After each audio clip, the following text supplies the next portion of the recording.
de la commission des affaires sociales.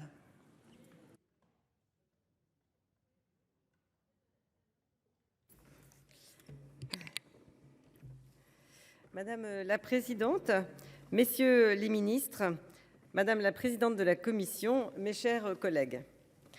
Notre séance d'aujourd'hui marque une petite révolution, vous l'avez les uns et les autres déjà dit, dans l'examen des finances sociales par le Parlement, puisqu'il s'agit de l'examen du premier projet de loi d'approbation des comptes de la sécurité sociale ou PLACS. Vous l'avez dit, la sécurité sociale, c'est notre bien le plus précieux, puisqu'elle assure la protection sociale de l'ensemble de nos concitoyens. Alors, monsieur le ministre de la Santé et de la Prévention, vous avez utilisé une métaphore. J'ai envie de la poursuivre en disant que là, peut-être que la sécurité sociale est un peu sous perfusion, puisque malheureusement, la dette est importante et qu'elle continue de courir.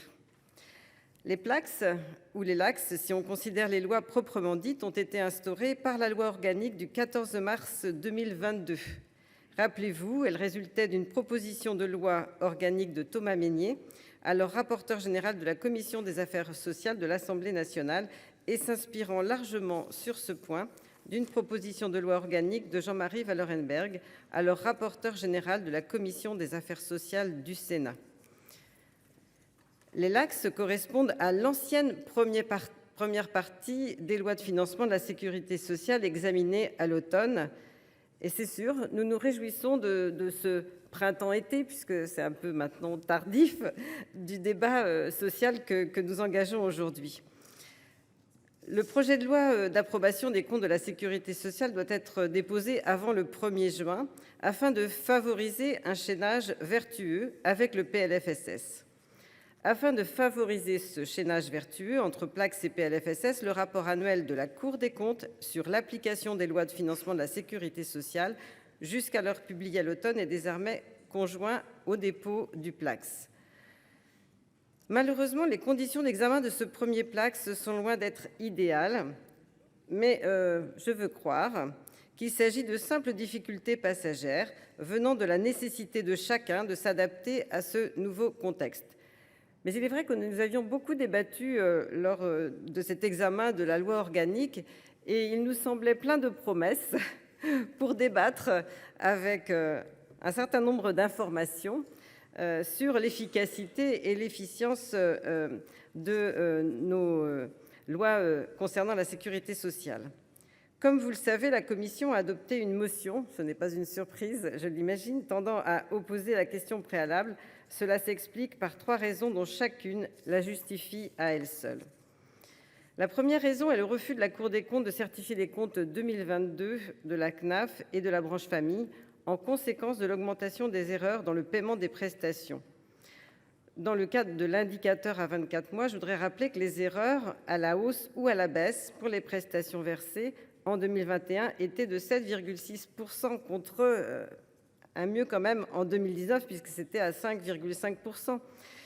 À moins de considérer que l'exercice de certification par la Cour des comptes n'a aucune importance, nous n'avons d'autre choix que de rejeter les comptes 2022. C'est donc la première raison. Le deuxième motif de recours à la question préalable est l'absence de prise en compte dans l'annexe patrimoniale de la correction relative aux comptes 2021 effectuée à l'initiative du Sénat, je le rappelle, lors de l'examen du PLFSS 2023, afin d'imputer sur 2021 un produit de 5 milliards d'euros résultant de la régularisation des cotisations qui étaient dues par les travailleurs indépendants, comme le demandait d'ailleurs la Cour des comptes qui avait refusé de certifier les comptes 2021 de l'activité de recouvrement. Je voudrais rappeler que le Conseil constitutionnel a confirmé notre approche sur le vrai déficit. Le tableau patrimonial que le gouvernement propose d'annexer à la LACS comprend, pour comparaison, une colonne relative à l'exercice 2021. Cette colonne ne prend pas en compte la correction effectuée par le Parlement. Cela justifie également à soi seul le recours à la question préalable. Sinon, ça reviendrait à contredire les travaux et les conclusions du Sénat lors du PLFSS 2023. J'en viens au troisième et dernier motif de recours à la question préalable, qui est l'absence de conformité aux exigences de la loi organique de certaines annexes. Un premier sujet est que les rapports d'évaluation des politiques de sécurité sociale, ou REPS, ont habituellement des indicateurs qui s'arrêtent en 2020 ou en 2021 et non en 2022, comme on pourrait l'attendre s'agissant d'une loi d'approbation des comptes 2022. Le chaînage vertueux entre PLACS et PLFSS n'est pas possible si les chiffres des REPS ne sont pas à jour. Comment débattre, en effet, de l'efficacité et de l'efficience des dépenses de sécurité sociale sans les chiffres des 3 dernières années ? Or, un certain nombre d'éléments nous manquent. Un autre cas de non-conformité des annexes de la loi organique, c'est que l'annexe 2 ne comprend pas l'évaluation de l'efficacité d'un tiers des niches sociales prévues par la loi organique. Le PLACS 2023 devra fournir une évaluation d'un tiers des niches, comme le prévoit la loi organique. Je rappelle que le rapport que vous aviez commandé, IGF-IGAS, sur ce sujet, fait 10 propositions, notamment pour fixer le champ des mesures devant être évaluées et pour déterminer la norme de référence, c'est-à-dire la situation par rapport à laquelle les niches sont chiffrées. Donc là encore, il y a, une promesse non tenue. Ce contexte particulier fait que le grand débat sur les finances sociales et les politiques de sécurité sociale que les PLACS sont censés favoriser ne pourra avoir lieu cette année, faute de comptes exacts et d'annexes conformes à la loi organique. Je me contenterai donc de renvoyer à ce sujet à la contribution que constitue le rapport de la commission. J'en rappellerai brièvement les principaux points. La commission constate le dérapage des dépenses de santé qui ne s'explique plus par la seule crise sanitaire. Comme la Cour des comptes, elle estime nécessaire de rétablir le seuil d'alerte en cas de risque de dépassement de l'Ondam de 0,5%, sans distinction entre dépenses Covid et non Covid. S'agissant de la mise en œuvre des dispositions de la loi de finances de sécurité sociale 2022, la commission a souhaité aborder 4 sujets. Dans le cas de la clause de sauvegarde des médicaments, qui s'est transformée en une taxe indiscriminée et imprévisible de plus d'1 milliard d'euros sur les entreprises pharmaceutiques, la commission souhaite que la mission interministérielle récemment constituée par la Première ministre sur la régulation des dépenses de produits de santé soit l'occasion, une vraie occasion, de s'interroger sur la pertinence et sur l'ampleur du dispositif. Dans le cas de la garantie de financement des hôpitaux, la commission souligne la nécessité de préciser rapidement les modalités de sortie.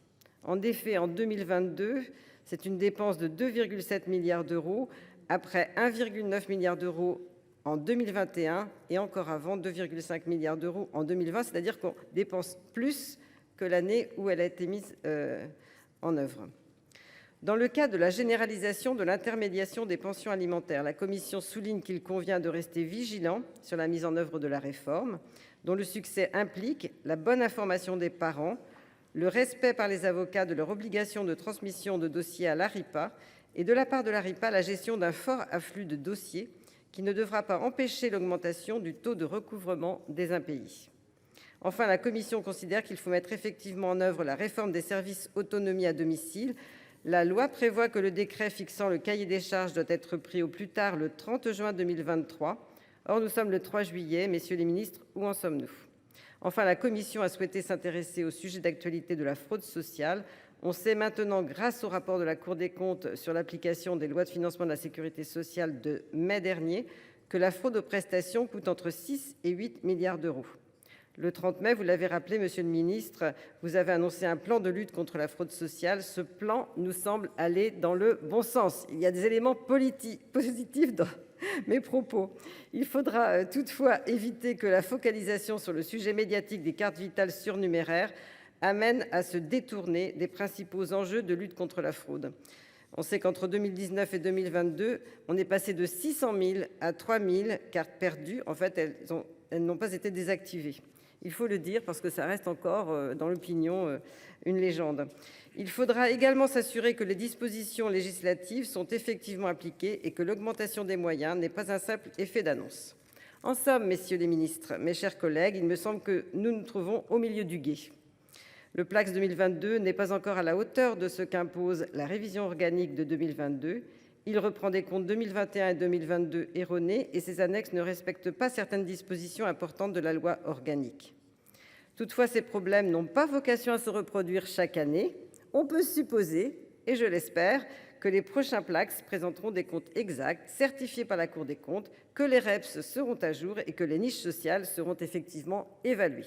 Cela rendra possible de tenir à la frontière entre les deuxième et troisième trimestres le grand débat sur les finances sociales et les politiques de sécurité sociale, qui sont la raison d'être des Placss et que la commission des affaires sociales appelle de ses vœux. Je vous remercie de votre attention. La parole est maintenant à Christian Klinger pour la commission des finances. Il est rapporteur pour avis.